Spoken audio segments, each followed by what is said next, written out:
Well, welcome to our discussion of the Parashat Balak, the Beis Medrash, the significance of the institution called the Beit Midrash, the house of study, the study hall.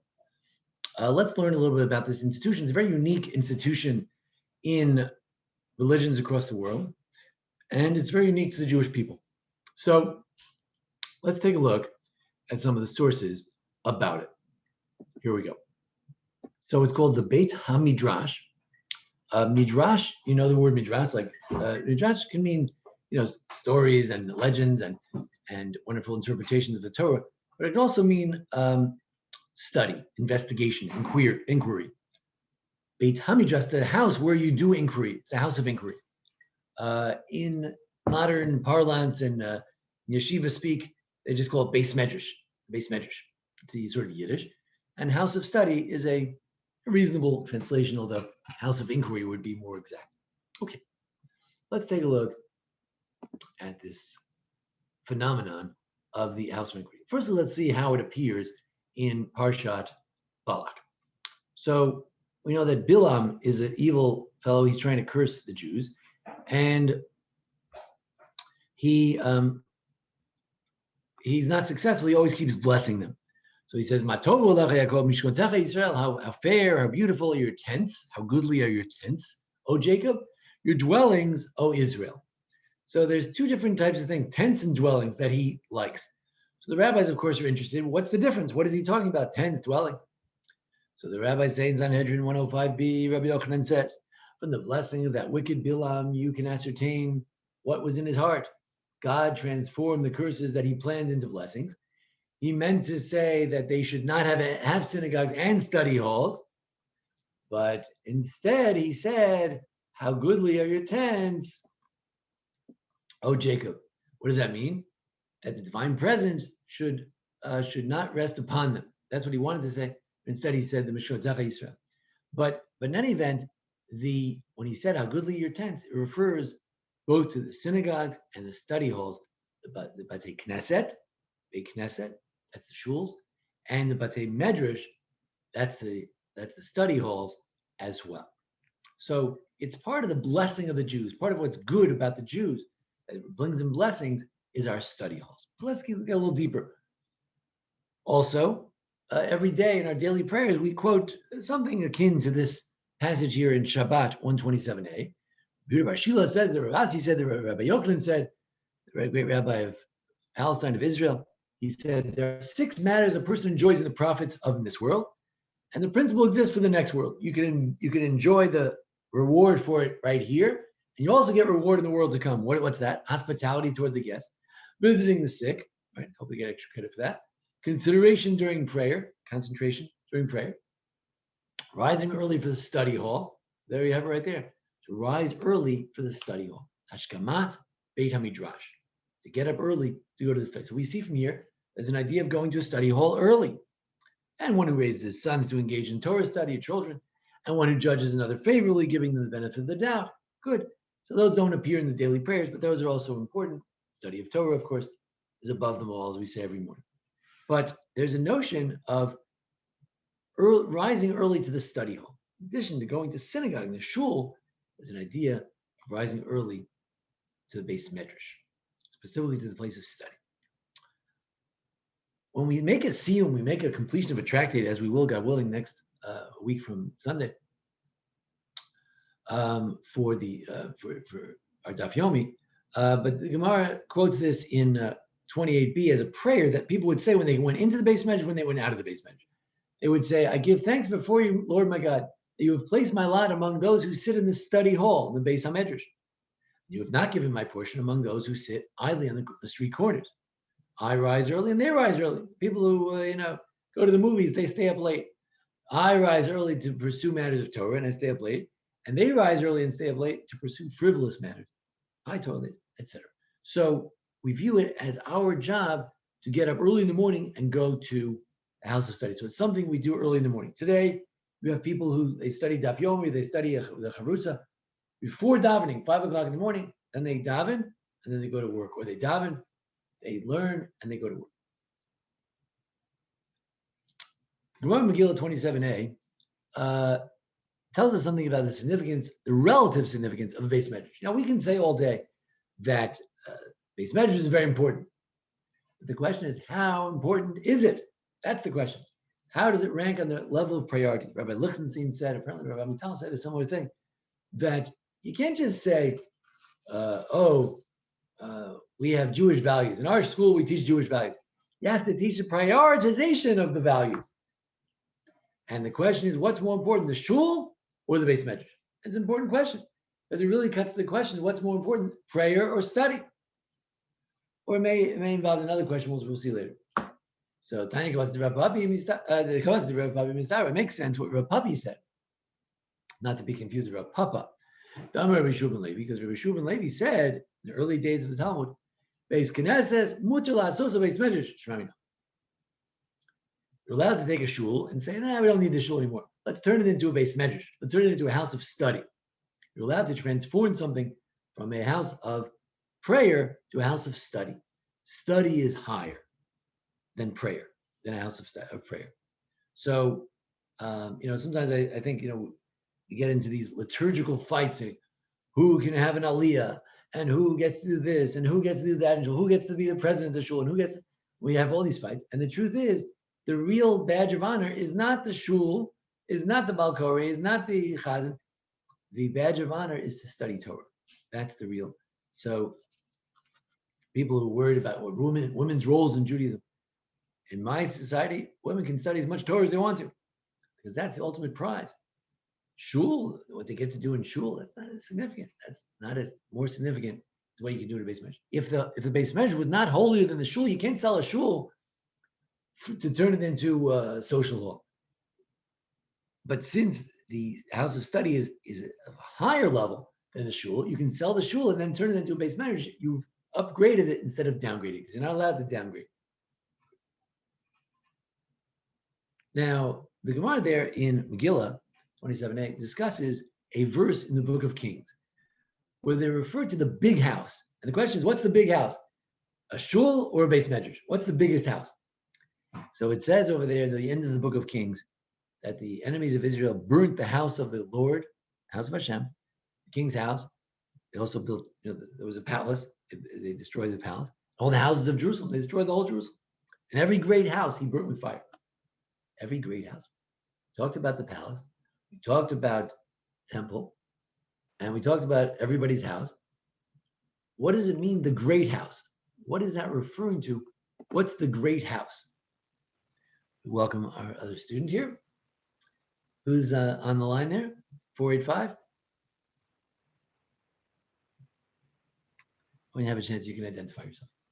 So it said, and Rabbi, we had said in the email, but we're doing this in thoughts of the people in Miami. Yes, thank you very much. We learned tonight for the zechus and the memory of those who are both lost in the building there that collapsed, and unfortunately those who may have perished there, those who may be injured from there. Our thoughts and prayers are with them, and tonight's learning is in honor of them.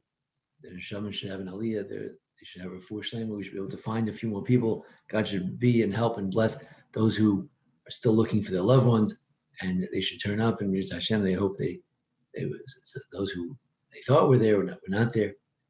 And really just thinking about this terrible tragedy in Surfside, Florida. Thank you. Okay, if any of the third student would like to identify themselves, you're welcome to do so.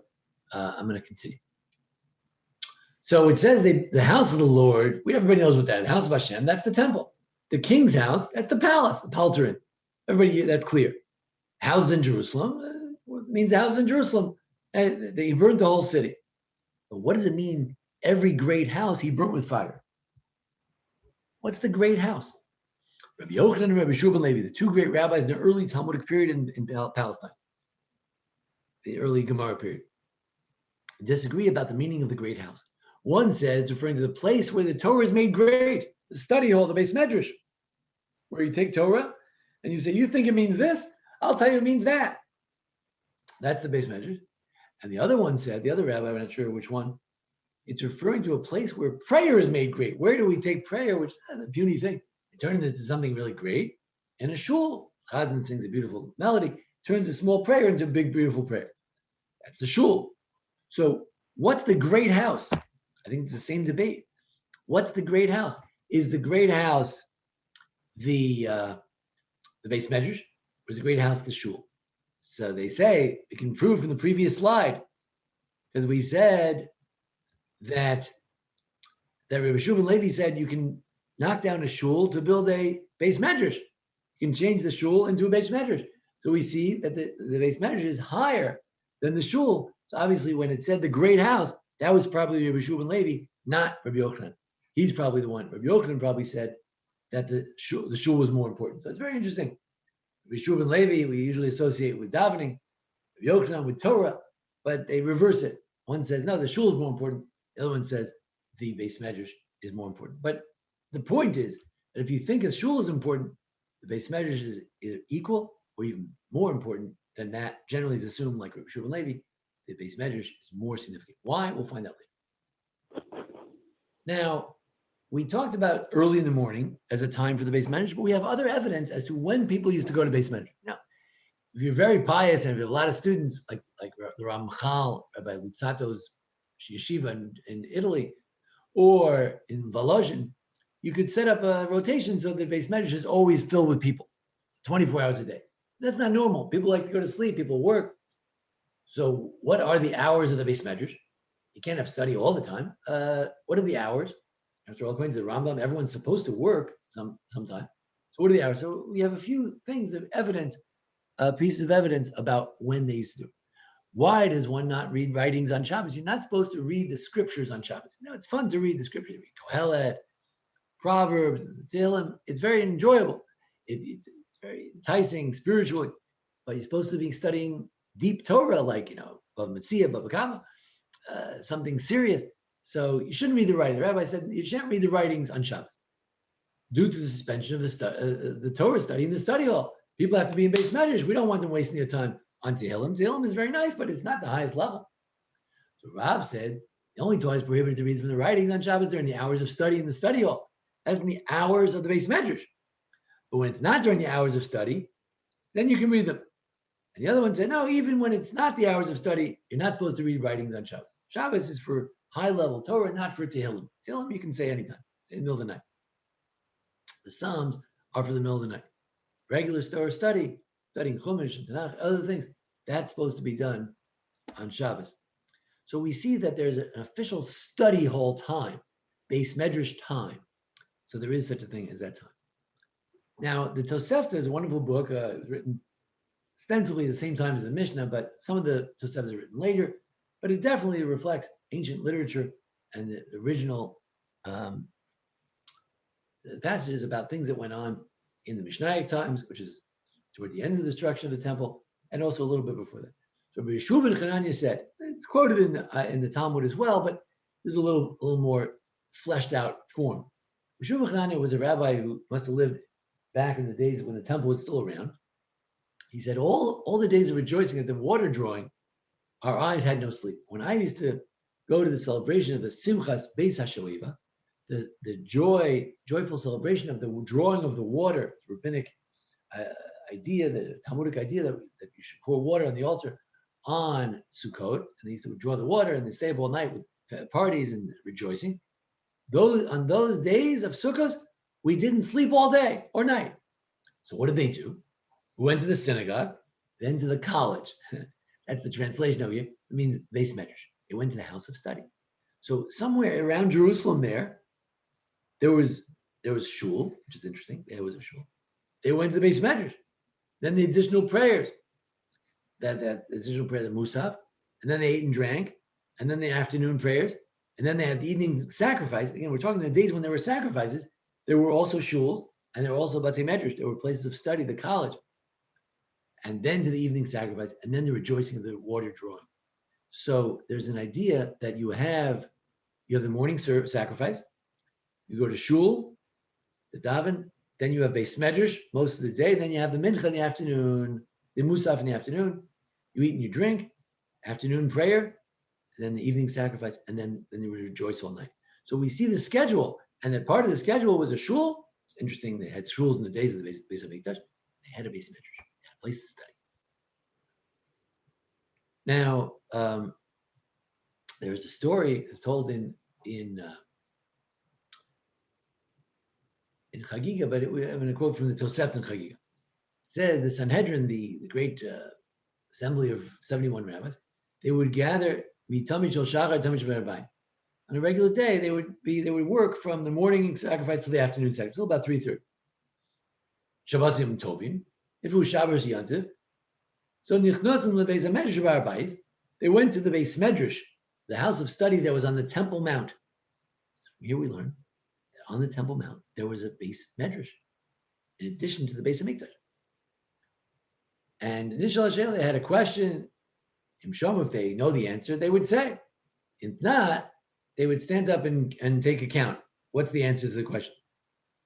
They'd vote. And if most of the people said it was tameh, it was tameh. Most said it was pure, it was pure. And then it became a known halacha for everybody. However, so all the laws were clear because they would vote on it. But then in the days of Shammai and Hillel, they started debating, and they didn't know everything, and things got all mixed up. And today there's a lot of confusion about a lot of different laws.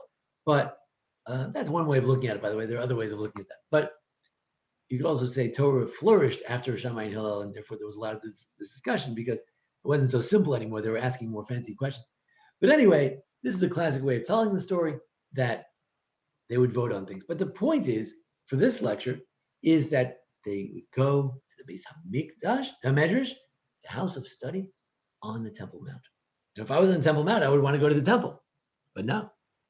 After they went to the sacrifices in the morning and the afternoon, they also went to the house of study to study Torah. It was that significant. They would rather be in the Beis Medrash than in the temple, because there's a place for a Beis Medrash even on the Temple Mount itself, the holiest place in Israel. The Gemara Pesachim says they sometimes did it outside. They studied outside. Now, why would you study outside? How could you study outside? In Israel, it's like Memphis. Most of the year, it's very hot. So how can you study outside? So the Gemara says, it's such a magnificent building in the Second Temple period that it was 200 feet tall. So there was a tremendous shadow.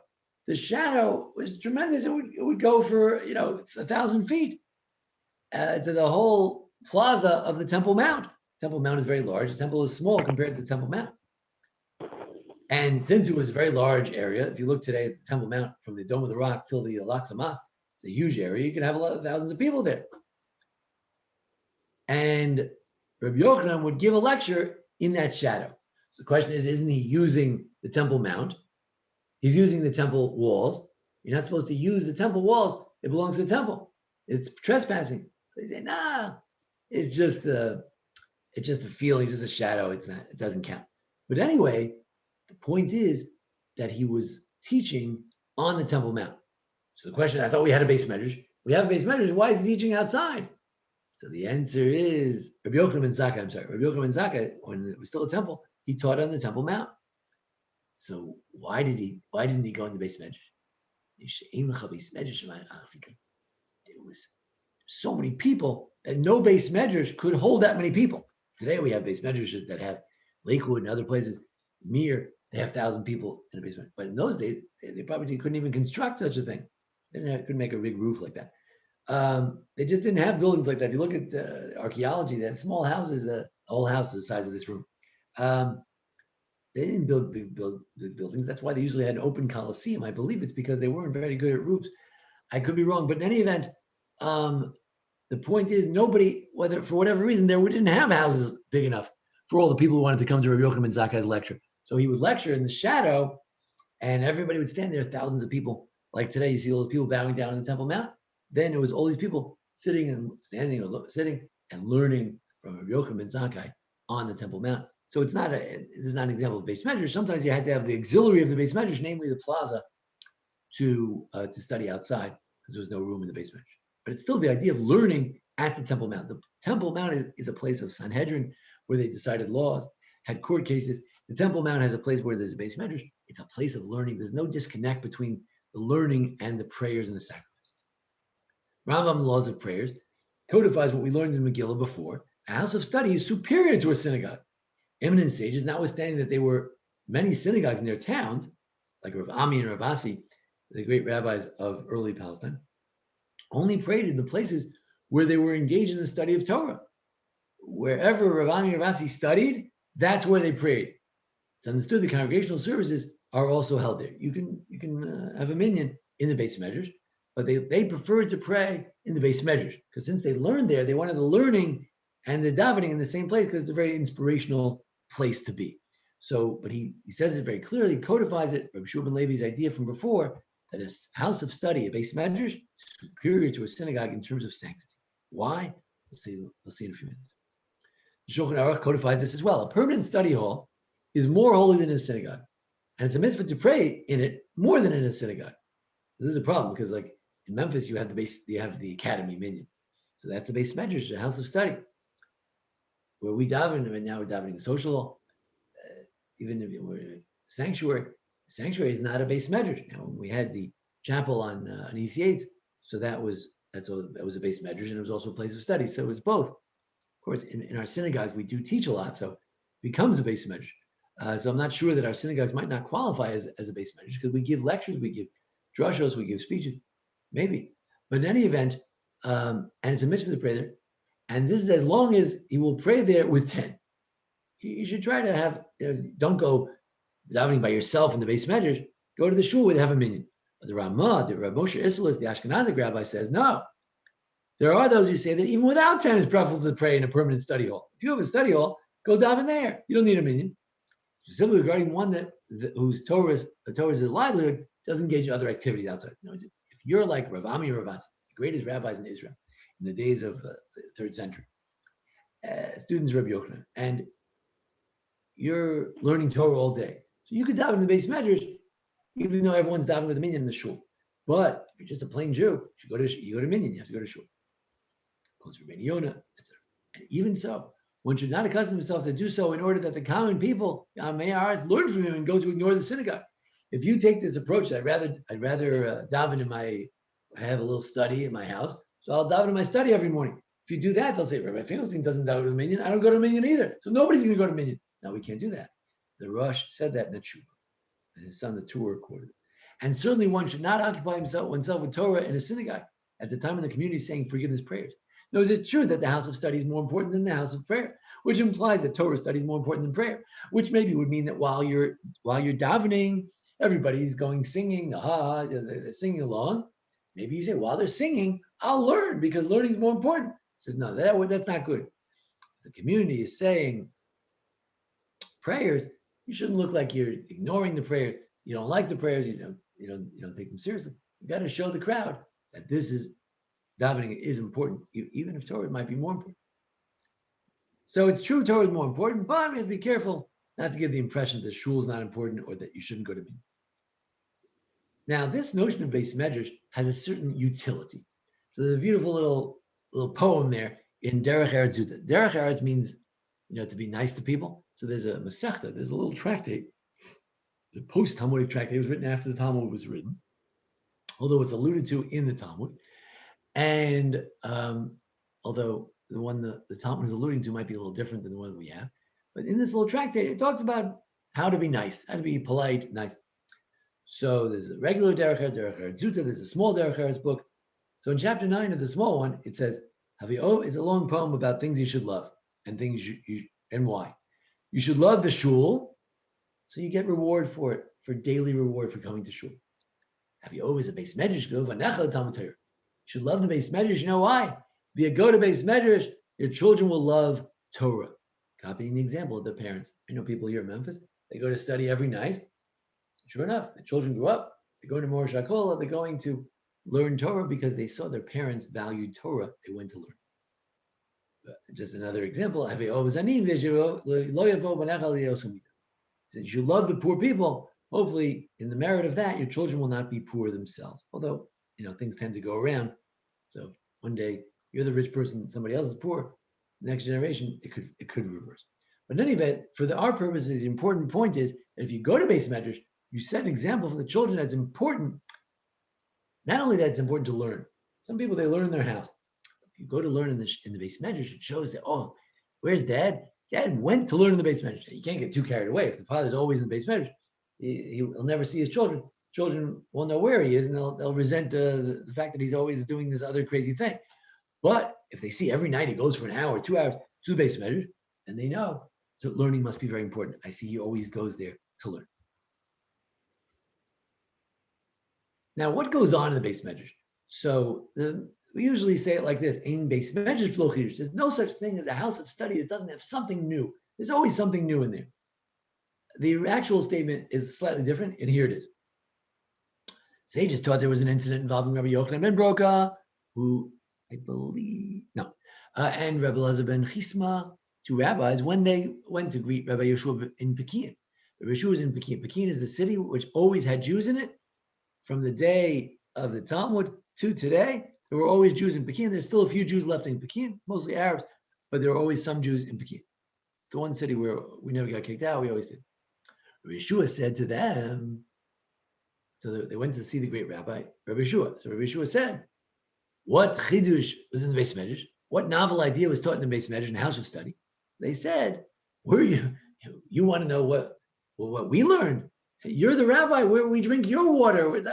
We can't, we're going to tell you something. You're going to tell us, it's not good. You tell us something. All of our knowledge comes from you. Therefore, how can we tell you something you don't know? So he said to them, even so, ein Beit Hamidrash v'lo chidush. He said something like that. Efsher Beit Hamidrash v'lo chidush, something like that. He says, it's not possible. If you went to the Beit Hamidrash, there must have been something new. They told him that they heard a wonderful drush. So he said, how could you keep that from me? It's a wonderful drush. So there's an idea that if you go to the Beit Hamidrash, you'll learn something new. So very often today we learn in partnership in the Beit Hamidrash. It could be that in those days, it was more like there were lectures and questions. People would stand up and say, I have a question. Then everyone would vote on it and discuss it. And it was more of a symposium. It's hard to say. I have to look into it further exactly how it was conducted in those days. It sounds to me like people would stand up and ask questions and people would discuss it and maybe vote on it. And after they discussed it. Now, Beit Hamidrash also helps us with something else. Synagogue. It's a very effective institution. Tanat Eliyahu is a type of medrash, whether it actually comes from Elijah the prophet, or they just call it that. But or there was a rabbi named Eliyahu. But anyway, it's a wonderful medrash. So it says that Devorah, when she was singing the song of the victory, she said, "Shami Tanu Tzigor Hashem Tzigor B'Rizon Rabbi Yisrael." Over there, they will teach the righteousness of God, etc. So what does that mean? So he says there's a small city in Israel. And what did they decide to do? They said, let's build a shul and let's build a Beit Hamidrash. And let's hire a chazan, which might mean a teacher or a leader. And then they hired some school teachers to teach the kids Hebrew and reading and Tanakh. When you do that, you set up a nice community, has shuls and schools and Beit Hamidrash. There'll be a lot of Beit Hamidrash. When you have a small city that did this, it leads to all the cities having lots of Torah. And we saw here in Memphis. The community has invested in Torah. Thank God we have wonderful Torah going on here in Memphis. We talked about the Knesset Israel because there were so many Beit Knessets and Beit Medrash. That's why there was a lot of good stuff. Happy is a person where you come up with something new through him, because we mentioned the Beit Hamidrash, a place where you come up with something new. And if you come up with something new, it's as if the idea comes from heaven. And it's as if God says to him, Bini, my son.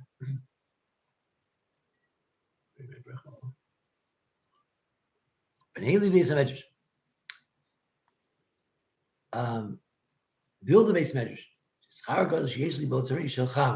Because if you build the Beit Hamidrash, the reward that I have in the world to come for you, it all belongs to you. And because of you, I will save the people of Israel. The Yalkut Shimoni, so I think this medrash could very much be applied to our community here. The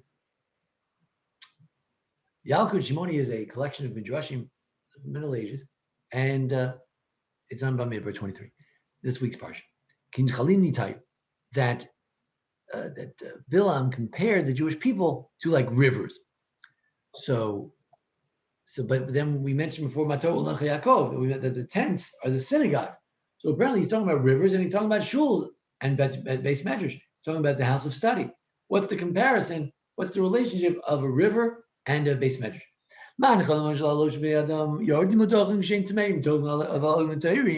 Just like a river. When you go, if you're impure and you go into it, you come out pure. So too, Beis Knesset and Beis Medrash, when you go into it full of sins, you go out full of mitzvos. So Beis Medrash is a purifying institution. It changes who you are. You go to Beis Medrash, feels 100% better. As Eitan Katz says, the holiest place in the world, Beis Medrash. In the Beis Medrash, it's like it's a pilgrimage. It's not just studying in your house. It's a pilgrimage. During COVID, we got stuck in our houses. We got to get back out and back into the Beis Medrash. We have a wonderful Beis Medrash here in town. We have to take advantage of it. Now, I've been holding this back all the whole time. Why? Why is Beis Medrash so important? So Rav Schachter, from Yeshiva University, says, because Kedusha comes from Torah. We think the Beit Hamidrash is holy because, I don't know, they have smoke and fire and sacrifices. No, the Beit Hamidrash is holy because it has the 10 commandments in the Torah. The shul is holy not because people pray there. That's also true. But because there's a Torah in the ark, and the ark is in the shul. And the Beit Medrash is even higher. You know why? Because it's all about Torah. The whole thing is Torah. Not a tangible Torah like you can read from. That's what you do there. The whole purpose of the room is to learn Torah. So therefore, that's the highest, because the highest thing is always Torah. As we say in the morning, Talmud Torah, connected Kulam. Torah is equal to everything else. Now, going back to our original character, Balaam, the wicked Balaam, he wanted to curse the Jews. So he thought, I'll curse the shuls and I'll curse the Beis Medrash. Why the Beis Medrash? Why the Beis Medrash? So I think to answer the question, we need to look at the famous Rashi in Toledot, Parashat Toledot. And the children struggled with Rota too. They were running. The babies were running in her stomach. So Rashi says, you got to admit that this verse calls for Midrashic interpretations. It leaves unexplained what this struggling is all about. And where were they running? And she said, "Oi, if they're running like this, I better, she's wondering if it's even worth living. Why is she getting so upset? She has a difficult childbirth. Many women have difficult childbirth. Why was Rebecca so unusual?" Our rabbis explain the word Vayitvotetsu has the meaning of running, moving quickly. Whenever she passed the doors of the Torah, the schools of Shem and Aver, the Beis Medrash, house of study, Jacob had convulsions. He wanted to be born. He wanted to go to Beis Medrash. And whenever she passed the gate of the pagan temple, Esav moved compulsively and convulsively and made convulsions to get out and go worship idols. So what does it mean? It means that a Jew runs to Beis Medrash. A Jew is mashkim marim lebeis medrash. A Jew is running to go to the house of study. And that's what Balaam understood. He understood if I want to curse the Jews, I got to get them where it hurts. The place where the Jews have the most merit is for running to Beis Medrash. If I could curse that, I wipe him out. So therefore he tried, but instead he blessed us that our Beis Medrash should be how beautiful our Beis Medrash is, and it's amazing. And this is the sign of a Jew. Jacob was the ultimate Jew. He's the original Jew, and he wanted to go to Beis Medrash. And the rabbis talk about the idea of the Beis Medrash of Shem and Aver, that there was an old Beis Medrash that goes back to the Semites, the son of Noah. They already had a Beis Medrash. There was always a Beis Medrash, according to the ways the rabbis look at it. So this is the definition of a Jew. What is a Jew? A Jew is someone who runs the Beis Medrash, and with that will be rewarded in the world to come. The Lord God willing, with children who want to study, etc., etc. Institutions of the Beis Medrash cannot be overemphasized. If you have a community and you have a school and you have a shul and you have JCC and you don't have a Beis Medrash, it's not sufficient. You have to have a Beis Medrash. We used to, in the Temple Mount itself, there used to be what? The Beis Hamidrash, sacrifice. It's Knesset, shul for the davening, and the Beis Medrash. You need to have a place where people can study, raise questions, answer questions, discuss it, and we're very blessed. We're very blessed that we have these institutions. So that concludes the formal part of our talk, and then we'll go on one second.